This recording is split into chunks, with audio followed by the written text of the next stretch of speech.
Welcome. തൈമനാണ്. Digestive system video സീരീസിൽ നമ്മൾ ഈ വീഡിയോയിൽ നോക്കുക പ്രോട്ടീൻ്റെ ഡൈജഷനും അബ്സോർഷനും ആണ്. So digestion and absorption of proteins ആണ് ഈ വീഡിയോ. നമ്മൾ കഴിക്കുന്ന ഭക്ഷണത്തിൽ 50% എങ്കിലും കാർബോഹൈഡ്രേറ്റ്സ് ഉണ്ടായിരിക്കണം എന്നാണ് നമ്മൾ കഴിഞ്ഞ വീഡിയോയിൽ പറഞ്ഞത്. കാർബോഹൈഡ്രേറ്റിന്റെ ഡൈജഷൻ അബ്സോർഷൻ പറഞ്ഞത് അങ്ങനെയാണ്. അതേപോലെ പ്രോട്ടീനെ പറ്റി പറയുകയാണെങ്കിൽ ഇറ്റ് ഷുഡ് ബി 25%. 25% എങ്കിലും പ്രോട്ടീൻ നമ്മൾ കഴിക്കുന്ന ഭക്ഷണത്തിൽ ഉണ്ടായിരിക്കണം. സോ ഇതിലൊക്കെ ഉണ്ട്, മീനിലുണ്ട്, മുട്ട, ഇറച്ചി, പാൽ, വീറ്റ്, ധാന്യങ്ങൾ, പയർ, പരിപ്പ് പോലെയുള്ള സോയ, കടല, ഇങ്ങനെയൊക്കെയുള്ള പൾസസ് ഇങ്ങനെയുള്ള സാധനങ്ങളിലെല്ലാം ധാരാളം പ്രോട്ടീൻ ഉണ്ട്. പ്രോട്ടീന് മലയാളത്തിൽ മാംസ്യം എന്നാണ് പറയുക.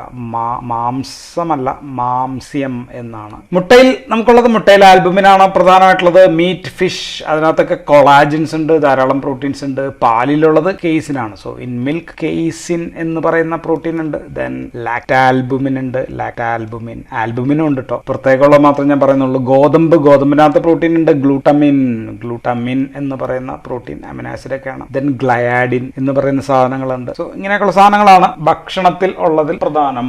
ഈ ഫുഡിൽ നിന്ന് കിട്ടുന്ന പ്രോട്ടീൻ എല്ലാം തന്നെ ലോങ് ചെയിൻ അമിനോ ആസിഡ് ആണ്. അപ്പൊ നമുക്ക് പ്രോട്ടീൻ ഇതൊരു പ്രോട്ടീൻ ആണെന്ന് വെക്കാം. ഇതൊരു അമിനോ ആസിഡ് ഇങ്ങനെ അല്ലെ, 100 കണക്കിന് അമിനോ ആസിഡുകൾ ഇങ്ങനെ ചേർന്ന് കഴിഞ്ഞാൽ നമുക്ക് കിട്ടുന്നതാണ് ഒരു പ്രോട്ടീൻ എന്ന് പറയുന്നത്. ഈ അമിനോ ആസിഡ് ഒട്ടിച്ചേർക്കുന്നത് ഒരു അമിനോ ആസിഡ് 2 അമിനോ ആസിഡ് ആയിട്ട് ഒട്ടിച്ചേരുന്നത് പെപ്റ്റൈഡ് എന്ന് പറയുന്ന ബോണ്ടാണ്. പെപ്റ്റൈഡ് ബോണ്ട് കൊണ്ടിട്ടാണ് 2 അമിനോ ആസിഡുകൾ കൂടി ചേർക്കുക. സോ ഇങ്ങനെ പെപ്റ്റൈഡുകൾ ചേർന്നിട്ടാണ് പ്രോട്ടീൻ ഉണ്ടാവുക. സോ ഈ പ്രോട്ടീന്റെ സ്ട്രക്ചർ ഇത് നമുക്ക് ഇങ്ങനെ വരയ്ക്കാൻ വേണമെങ്കിൽ ഇത് ഇങ്ങനെ വരയ്ക്കാം. അത് പിന്നെ തിരിച്ചെല്ലാം കൂടി തിരിച്ച് ഇങ്ങനെ വരയ്ക്കുകയാണെങ്കിൽ നമുക്ക് ക്വാട്ടർണറി സ്ട്രക്ചർ ഉണ്ട്, ടെർഷ്യറി സ്ട്രക്ചർ ഉണ്ട്, സെക്കൻഡറി സ്ട്രക്ചർ, ഇങ്ങനെ പല രീതിയിൽ സ്ട്രക്ചർ നമുക്ക് പറയാം. നമുക്കറിയാവുന്നത് 20 അമിനോ ആസിഡ്സ് ആണ്. 20 അമിനോ ആസിഡ്സ് ഉണ്ട് എന്ന് നമുക്കറിയാം. സോ ഇതെല്ലാം ഡിഫറെന്റ് അമിനോ ആസിഡ്സ് ആയിരിക്കാം, അല്ലെങ്കിൽ പല കോമ്പിനേഷൻസ് അല്ലെ നമുക്കറിയാം. പല പെർമുട്ടേഷൻസ്, കോമ്പിനേഷൻസ് വെക്കുമ്പോഴാണ് ഓരോ പ്രോട്ടീനും വ്യത്യസ്തമായി തീരുക. സോ 100 കണക്കിന് പ്രോട്ടീൻ നമ്മുടെ ശരീരത്തിലുണ്ട്, നമ്മൾ കഴിക്കുന്നതിലുണ്ട്. So digestion of proteins means എന്താ? ഈ പ്രോട്ടീനെ ഇങ്ങനെ ഇവിടെ വെച്ചിട്ട് പെപ്റ്റൈഡ് ബോണ്ടിനെ കണ്ടിക്കണം അല്ലെ, ഇൻഡിവിജ്വൽ അമിനോ ആസിഡ് ആക്കുക. നമുക്ക് വേണ്ടത് ഒറ്റ അമിനോ ആസിഡ് ആയിട്ട് കിട്ടണം. അപ്പൊ നമ്മൾ ആദ്യം വലിയ പീസ്, ഇങ്ങനെയുള്ള പീസസിനെ നമുക്ക് ഇങ്ങനെ വലിയൊരു പീസസിനെ മുറിക്കാൻ പറ്റും അല്ലെ, ലാർജ് പോളിപെപ്റ്റൈഡ്സ് കിട്ടും. ദെൻ ഇതിനെ വീണ്ടും നമുക്ക് ചെറിയ പീസുകൾ ഇങ്ങനെ കണ്ടിച്ചു കഴിഞ്ഞാൽ വീണ്ടും ചെറിയ പീസുകൾ കിട്ടും. അപ്പൊ ഏറ്റവും ചെറിയ ഇങ്ങനത്തെ പീസായി കഴിഞ്ഞാലാണ് നമ്മുടെ എൻഡ്രോസൈറ്റ്സിലുള്ള സെൽ മെംബ്രെയിനിൽ കൂടി ഇങ്ങനെ കടക്കണമെങ്കിൽ ഏറ്റവും ചെറിയ പീസായിട്ട് മാറും. ഇപ്പൊ പെപ്റ്റൈഡ് ബോണ്ട് എന്ന് വെച്ചാൽ എന്താ? ഇപ്പൊ ഒരു അമിനോ ആസിഡ് നമ്മൾ വരയ്ക്കുകയാണ്. ഇതാണ് ഇപ്പൊ ഒരു സാധാരണ സ്ട്രക്ചർ ഓഫ് അമിനോ ആസിഡ് ആണ് ഞാൻ വരയ്ക്കുക. ഓക്കെ, അതിന്റെ പെപ്റ്റൈഡ് ബോണ്ട് എന്ന് പറയുമ്പോൾ ഇത് ഒരു അടുത്ത ഇതാണ്. ഓക്കെ, ദെൻ സി ഒരു 6, then COH, okay, then double bond. Okay, ഇവിടെ ഒറ്റ bond, single bond, OH. So ഇത് കാർബോക്സി ടെർമിനസ് ആണ്, ഇത് അമിനോ ടെർമിനസ് ആണ്. And this area is called as the peptide bond. ഒരു പെപ്റ്റൈഡ് എന്ന് പറയുന്നത് ഇതാണ് നമുക്ക് തകർക്കേണ്ടത്. സോ ഇത് ചെയ്യുന്ന എൻസൈംസിനെ നമ്മൾ പ്രോട്ടിയേസസ് എന്നാണ് വിളിക്കുക. So proteases are enzymes which can break this peptide bond. ഈ പെപ്റ്റൈഡ് ബോണ്ടിനെ മുറിക്കുന്നതാണ് പ്രോട്ടിയേസസ് എന്ന് പറയുന്നത്. So protein digesting enzymes all are proteases. ഈ പ്രോട്ടിയേസസ് 2 തരം നമുക്ക് പറയാം. വൺ ഈസ് എൻഡോപെപ്റ്റിഡേസസ് ആണ് ഒന്ന്. രണ്ടാമത്തത് എക്സോപെപ്റ്റിഡേസസ് ആണ് രണ്ടാമത്. സോ എൻഡോപെപ്റ്റിഡേസസ് മീൻസ് ഇത് വലിയ പ്രോട്ടീൻ ആയിട്ട് കൂട്ടുകയാണെങ്കിൽ ഇങ്ങനെ 3 പീസ് ആക്കുകയാണെങ്കിൽ വലിയ പീസാക്കി, ഇത് 100 എണ്ണം ഉള്ളതെന്ന് വിചാരിക്കുക. 30, 50, 100 അങ്ങനെയൊക്കെ വെച്ചിട്ട് കണ്ടിക്കുകയാണെങ്കിൽ അതിനെ നമ്മൾ എൻഡോപെപ്റ്റിഡേസസ് എന്ന് പറയും. ഉദാഹരണങ്ങൾ: pepsin is an endopeptidases. Then trypsin endopeptidase ആണ്. കൈമോട്രിപ്സിൻ എൻഡോപെപ്റ്റിഡേസ് ആണ്. എക്സോപെപ്റ്റിഡേസസ് ഉദാഹരണങ്ങൾ പറയുകയാണെങ്കിൽ കാർബോക്സി എൻഡ് വെച്ച് ഇവിടെ വെച്ച് മുറിക്കുന്നതിനെ നമ്മൾ കാർബോക്സി പെപ്റ്റിഡേസസ് എന്ന് പറയും. ഇവിടെ വെച്ച് മുറിക്കുകയാണെങ്കിൽ അമിനോ പെപ്റ്റിഡേസസ് എന്ന് വിളിക്കാം. സോ ഇതൊക്കെയാണ് some examples of this endopeptidases and exopeptidases. പിന്നെയുള്ള പെപ്റ്റിഡേസസ്, പിന്നെ ഇലാസ്റ്റേസസ് ഉണ്ട്. കൊളാജിനേസസ്, അങ്ങനെയൊക്കെയുള്ള പ്രോട്ടീൻ ഡൈജസ്റ്റിംഗ് എൻസൈം വേറെയും ഉണ്ട്. സോ നമ്മൾ ഡൈജഷനിലേക്ക് വരുന്നു. ഡൈജഷനിലേക്ക് വന്നു കഴിഞ്ഞാൽ ഇൻ ദ മൗത്ത്, വായിൽ ആരെങ്കിലും ഉണ്ടോ? ഇൻ ദ മൗത്ത് ആരുമില്ല.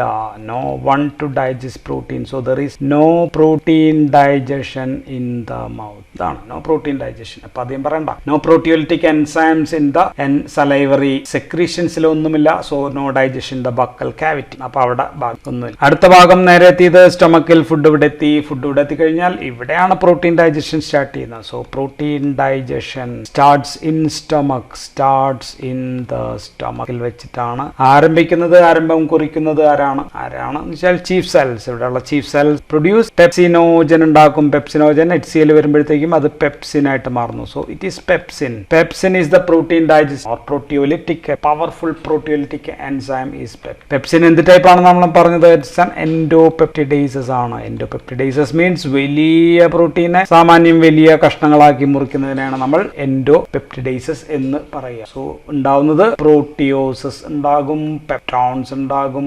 പോളിപെപ്റ്റൈഡ്സ് ആണ് നമുക്ക് കിട്ടുക. ഇനി പെപ്സിൻ മുറിക്കുന്നത് എവിടെയാണെന്ന് വെച്ച് കഴിഞ്ഞാൽ അതിന്റെ കാറ്റലിറ്റിക് സൈറ്റ് എന്ന് വെച്ചാൽ ഇവിടെ ഇപ്പോൾ ഒരു അമിനോ ആസിഡ് ട്രിപ്റ്റോഫാൻ എന്ന് പറയുന്ന അമിനോ ആസിഡ് ഉണ്ടെന്നായിരിക്കും. ട്രിപ്റ്റോഫാന്റെ അമിനോ ആസിഡ് കോഡ് W ആണ്. സോ W ഉണ്ടെങ്കിൽ അവിടെ വെച്ച് മുറിക്കാം. അതും കാർബോക്സി സൈഡ്. ഇവിടെ കാർബോക്സി ആണെങ്കിൽ അവിടെ വെച്ചിട്ടായിരിക്കും മുറിക്കുക. അടുത്ത ഉദാഹരണം ഫിനൈൽ അലാനിൻ. ഫിനൈൽ അലാനിന്റെ നമ്മൾ എഴുതുക F എന്നാണ് എഴുതുക. സോ അവിടെ വെച്ച് മുറിക്കാം. ദെൻ ഇവിടെ ഒരു ടൈറോസിൻ ഉണ്ടെന്നായിരിക്കും. ടൈറോസിൻ T തന്നെയാണ്. സോ T ഇവിടെ വെച്ച്. സോ കാർബോക്സി സൈഡിന്റെ ഇവിടെ ഏത് ഇതിങ്ങനെയുള്ള അമിനോ ആസിഡ് ഉണ്ടെങ്കിൽ അവിടെ വെച്ചിട്ടാണ് മുറിക്കുക എന്നുകൂടി ഒന്ന് ജസ്റ്റ് മനസ്സിലാക്കി വെച്ചേക്കാം. അതിപ്പോ പരീക്ഷയ്ക്ക് എഴുതിയില്ലെങ്കിലും വലിയ പ്രശ്നമൊന്നുമില്ല. ദെൻ പിന്നെ പെപ്സിന് വേറൊരു ഗുണം കൂടി ഉള്ളത് സ്വന്തം ആക്ഷൻ അല്ലെങ്കിൽ സ്വന്തം റിലീസ് വർദ്ധിപ്പിക്കാനും പെപ്സിനെ കൊണ്ട് പറ്റും. ദെൻ പെപ്സിനെ വേറൊരാളും കൂടി ഡൈജസ്റ്റ് ചെയ്യാം. കൊളാജിനെ ഡൈജസ്റ്റ് ചെയ്യാൻ പറ്റും. സോ ഇറച്ചിയൊക്കെ കഴിക്കുമ്പോഴത്തേക്കും കൊളാജിനെ ഡൈജസ്റ്റ് ചെയ്യാനും പെപ്സിനെ കൊണ്ട് സാധിക്കും. So important in meat digestion. ഏകദേശം 10 to 20% or some around 20 to 25% വരെയൊക്കെ പ്രോട്ടീൻ ഡൈജഷൻ ചെയ്യുന്നത് പെപ്സിനാണ്. സോ പെപ്സിൻ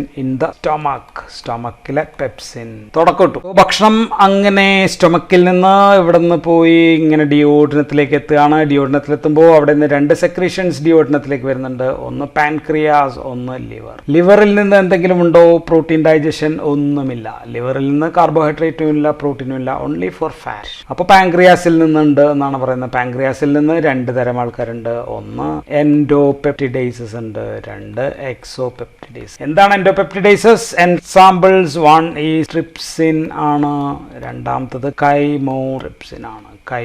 എക്സോപെപ്റ്റിഡേസസ് നമ്മൾ ഓൾറെഡി പറഞ്ഞു. കാർബോക്സിപെപ്റ്റിഡേസസ് ആണ് ഒരു പ്രധാനപ്പെട്ട എക്സാമ്പിൾ. ഇലാസ്റ്റേസസ് പിന്നെ ഉണ്ട്. ഇതൊക്കെയാണ് പിന്നെ ഉള്ളത്. വേറെ കുറച്ചൊക്കെ ഉണ്ട്. സോ ട്രിപ്സിൻ നമ്മൾ ഓൾറെഡി പറഞ്ഞാണ്. ഇതെല്ലാം ട്രിപ്സിൻ ഇതെല്ലാം തന്നെ ട്രിപ്സിനോജൻ, കൈമോട്രിപ്സിനോജൻ. ഇതൊക്കെ ആണെങ്കിൽ പ്രോ എന്ന് പറഞ്ഞിട്ടായിരിക്കും. പ്രോ ഇതെല്ലാം ഇനാക്റ്റീവ് ആണ്. ആക്റ്റീവ് ആവുന്ന കാര്യങ്ങളൊക്കെ നമ്മൾ പാൻക്രിയാസിനെ കുറിച്ച് ഡിസ്കസ് ചെയ്തതാണ്. സോ ട്രിപ്സിൻ എൻഡോ ആണ്. എൻഡോ ആകുമ്പോഴത്തേക്കും വലിയ പ്രോട്ടീനെ ഇങ്ങനെ കണ്ടിക്കും എന്ന് നമ്മൾ പറഞ്ഞു. അപ്പോൾ ഇത് എവിടെയാണ് വ്യത്യാസം? മറ്റേതുമായിട്ട് എവിടെയാണ് വ്യത്യാസം? എവിടെ വെച്ചിട്ടാണ് കണ്ടിക്കുക എന്ന് ചോദിച്ചു കഴിഞ്ഞാൽ ഇതിപ്പോ ലൈസിൻ എന്ന് പറയുന്ന അമിനോ ആസിഡ് ആണെങ്കിൽ അവിടെ വെച്ച് കണ്ടിക്കാം. ആർജിനിൻ എന്ന് പറയുന്ന ആറാണോ കോഡ്, ആർജിനിൻ അവിടെ വെച്ചിട്ടൊക്കെ ആയിരിക്കും കണ്ടിക്കുക. മറ്റേതുപോലെ ഇതോ കൈമോട്രിപ്സിൻ സെയിം ലൈക്ക് നമ്മളുടെ പെപ്സിനെ പോലെ തന്നെയാണ്. പെപ്സിൻ എവിടെ വെച്ചൊക്കെയായിരുന്നു കണ്ടിച്ചുകൊണ്ടിരുന്നത്? അവിടെയൊക്കെ തന്നെ സെയിം സ്ഥലങ്ങൾ. ഫിനൈൽ അലാനിനായിരിക്കാം, അല്ലെങ്കിൽ ടൈറോസിനായിരിക്കാം, അല്ലെങ്കിൽ ട്രിപ്റ്റോഫാൻ. സോ ഇതെല്ലാം കണ്ടിച്ചു കഴിയുമ്പോഴത്തേക്ക് നമുക്ക് കിട്ടുന്ന എന്താണ്? നമുക്ക് ട്രൈപെപ്റ്റൈഡ്സിന് നമുക്ക് ഇങ്ങനെ വരയ്ക്കാം. 1, 2, 3. ഓക്കെ, 3 പെപ്റ്റൈഡ് അല്ലെങ്കിൽ ഡൈപെപ്റ്റൈഡ് അല്ല,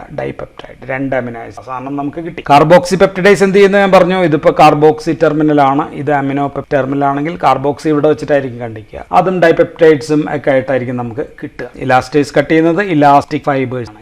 ഫൈബേഴ്സിനെ കട്ട്. അപ്പോ ഏകദേശം ദഹിച്ച് തീരാറായ ഭക്ഷണം ഇൻഡസ്റ്റൈനിലെത്തി. ഇൻഡസ്റ്റൈനിലുള്ള സെൽസ് ഏതാണ്?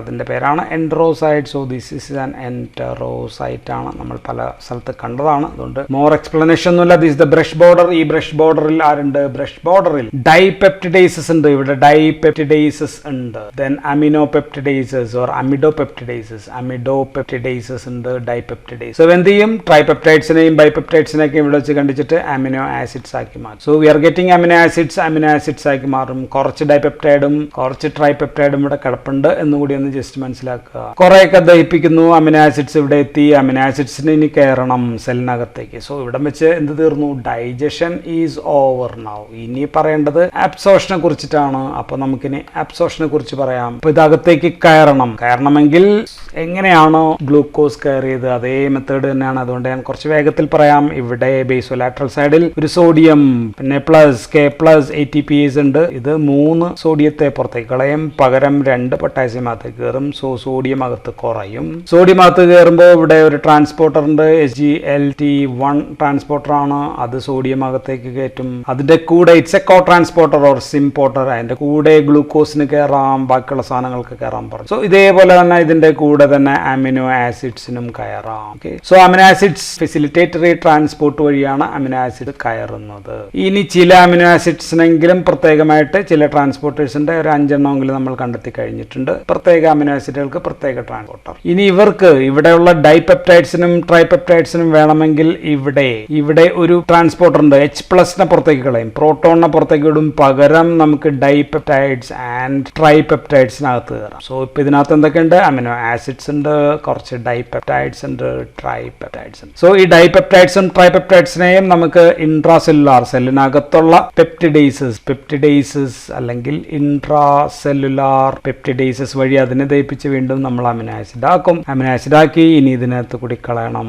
പുറത്തേക്ക് പോകണം. So this will diffuse out, ഇതിനകത്തേക്ക് പോകും. സോ ഇവിടെ വെയിൻ ആണുള്ളത്. വെയിനകത്തേക്ക് കയറും. വെയിനകത്തേക്ക് കയറിയിട്ട് അത് എങ്ങോട്ടേക്ക് പോകും? ഇൻ ടു ദ പോർട്ടൽ വെയിനിലേക്ക് പോകും. പോർട്ടൽ വെയിൻ എങ്ങോട്ടേക്കാ പോകുക? Portal vein will goes to the ലിവറിനകത്തേക്ക് പോകും. ലിവറിനകത്ത് അമിനോ ആസിഡ് സാധനങ്ങളൊക്കെ എത്തി. So this is absorption part. So നമ്മൾ ഡൈജസ്റ്റ് ചെയ്തു, അബ്സോർബ് ചെയ്തു. So absorption is almost very similar to that of carbohydrates ആണ്. കാർബോഹൈഡ്രേറ്റ്സിന്റെ ഒപ്പം തന്നെ അമിനോ ആസിഡ്സിനും കയറാം എന്ന് പ്രത്യേകം നമ്മൾ ഓർത്തു. ആൻഡ് സം എക്സെപ്ഷൻസ് ഉള്ളത് ഇവിടെ ഡൈപെപ്റ്റൈഡ്സിനും ട്രൈപെപ്റ്റൈഡ്സിനും വേറെ രീതിയിൽ കയറാം. ചില പ്രത്യേക ട്രാൻസ്പോർട്ടർ അഡീഷണൽ ആയിട്ട് ചില പ്രത്യേക അമിനോ ആസിഡ്സിനുണ്ട് എന്നുള്ളതാണ് ഒരു difference. Then there are some intracellular peptidases പ്രോട്ടീൻസിനെ സംബന്ധിച്ച്. ബാക്കിയെല്ലാം same. So that's all in this video. Thank you for watching.